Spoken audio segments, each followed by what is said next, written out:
नमस्कार, 100% समाचारमा स्वागत छ। म प्रतिमा। सुरु गरौं 100% समाचार। विवादमा आएका सबै न्यायाधीशहरूले राजीनामा दिए मात्रै आफूले राजीनामा दिने प्रधान न्यायाधीश सोलेन्द्र शमशेर जबराको भनाई। मंगलबार सर्वोच्च अदालतका 15 न्यायाधीश र प्रधान न्यायाधीश जबरा बीच छलफल। प्रधान न्यायाधीशसँग छलफल गरेका न्यायाधीशद्वारा राजीनामा दिएर मार्ग प्रशस्त गरिदिन आग्रह। सडकबाट प्रश्न उठ्दैमा राजीनामा नदिने प्रधान न्यायाधीश जबराको अडान। कसैको दबाव र प्रभावमा परेर राजीनामा नदिने बरु महाभियोगको सामना गर्ने संकेत। जबराले मंगलबारलाई एकल र संयुक्त सहित 8वटा इजलास तोके पनि न्यायाधीशहरू गएनन्।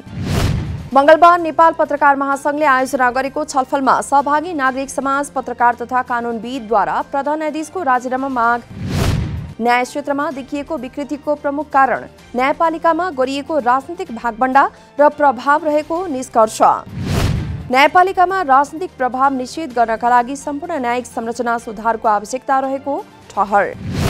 बारले प्रधान न्यायाधीशलाई किन हटाउने भन्ने विषयमा श्वेत पत्र नै जारी गर्नुपर्ने भनाई। न्यायालय सुधारका लागि सम्पूर्ण न्याय संरचना नै सुधार गर्नुपर्ने आवश्यकता रहेको नागरिक समाजको निष्कर्ष।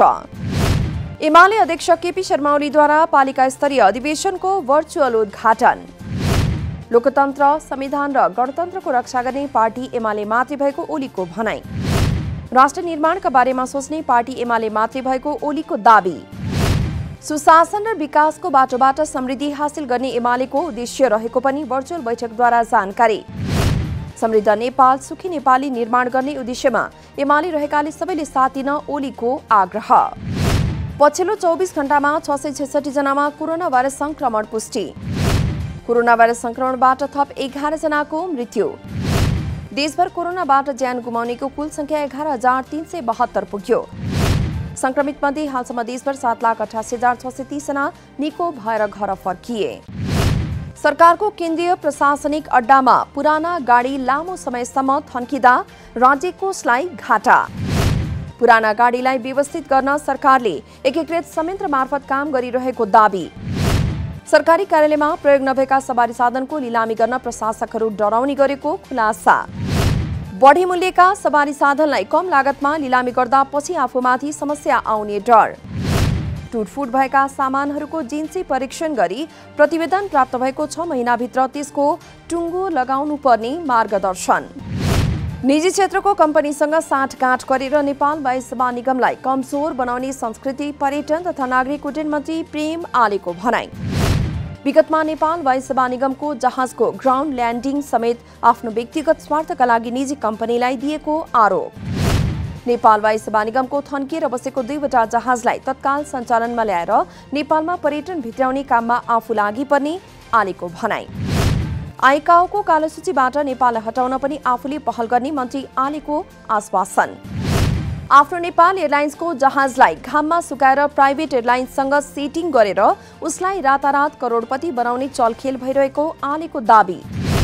कोभिडका कारण थला परेको पर्यटन क्षेत्रमा देखिएका समस्या समाधान गर्न नसके पदमा बसिरहने पक्षमा आफू नरहेको स्पष्टोक्ति।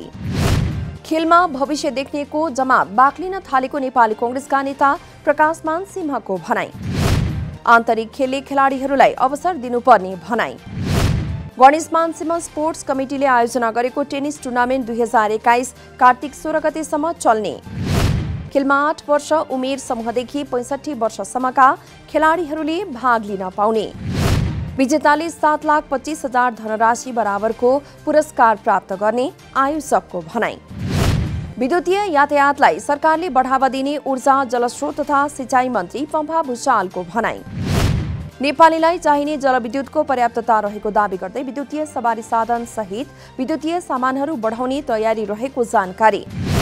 असन्तुलित अर्थतन्त्रलाई सन्तुलित बनाउन विद्युतीय सवारी साधनले सहयोग गर्ने मन्त्री भुषालको दावी।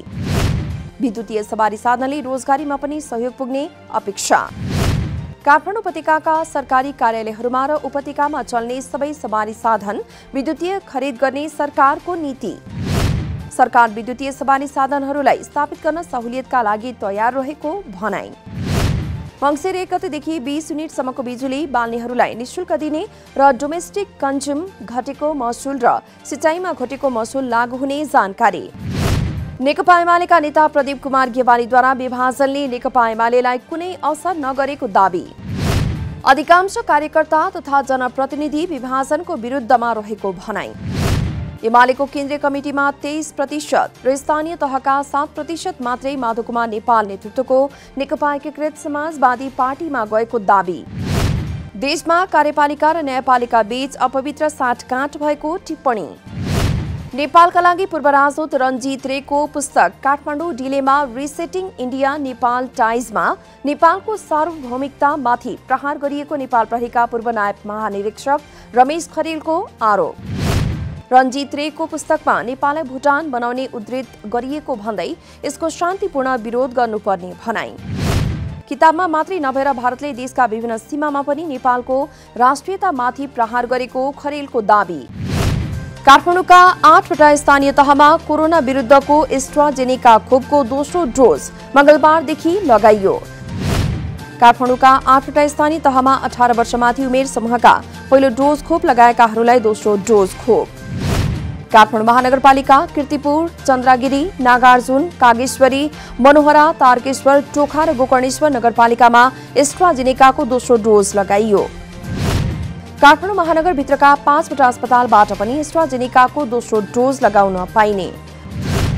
खोप लगाउन आउने व्यक्तिले पहिलो डोज खोप लगाएको खोप कार्ड र विद्युतीय दर्ता गरेको प्रिन्ट वा फोटोसहित आउन स्वास्थ्य कार्यालयको अनुरोध।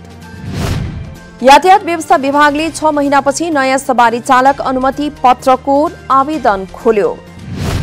गत वैशाख 16 गतेदेखि महामारीको कारण देखाउँदै बन्द गरेको आवेदन प्रणाली सोमबार रातिबाट खुल्ला।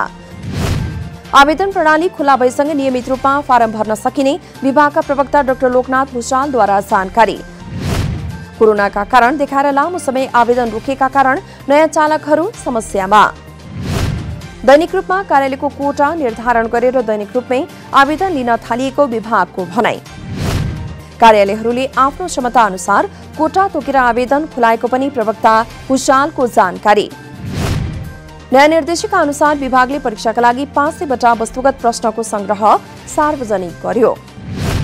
नयाँ व्यवस्था अनुसार यातायात व्यवस्था विभागले अब लाइसेन्सका लागि अङ्क भारमा आधारित परीक्षा प्रणाली लागू गर्ने।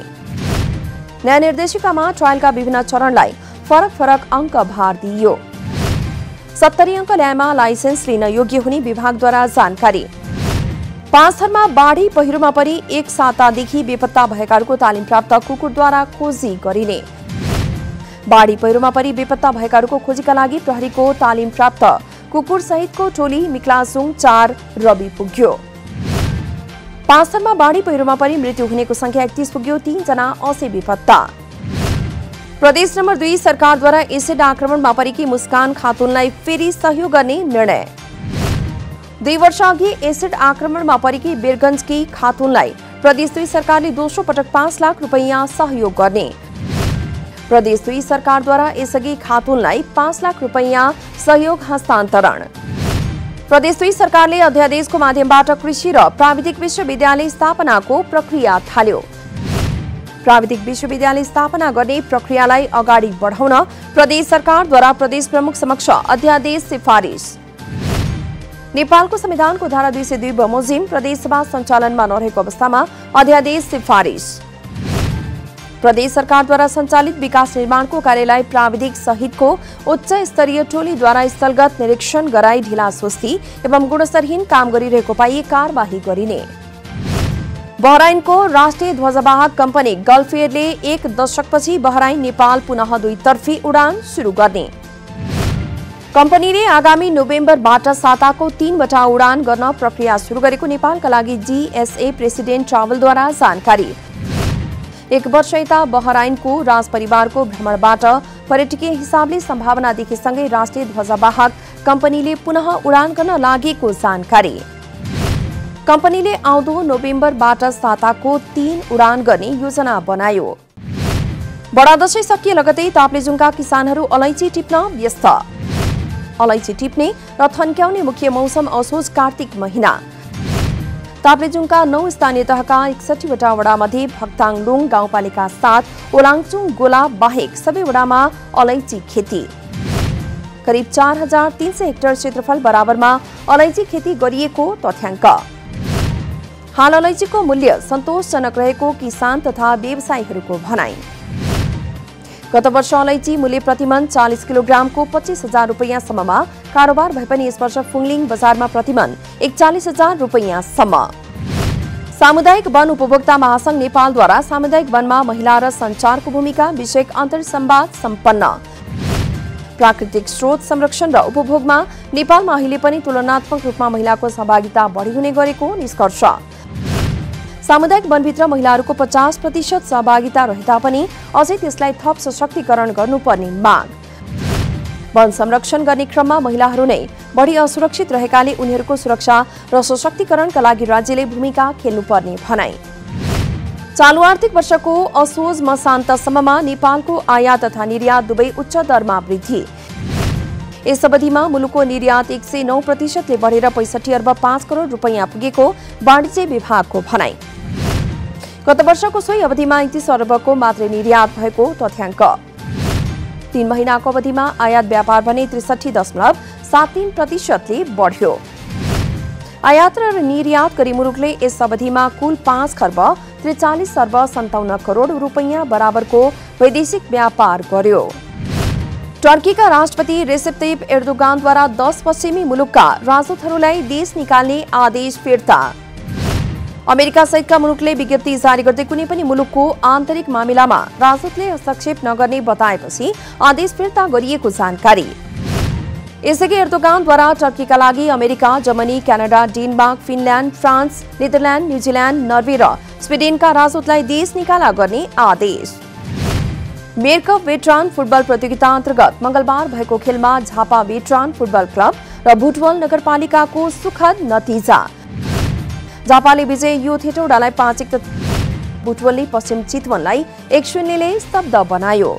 हवस् त 100% समाचार अहिलेलाई यति नै। नमस्कार।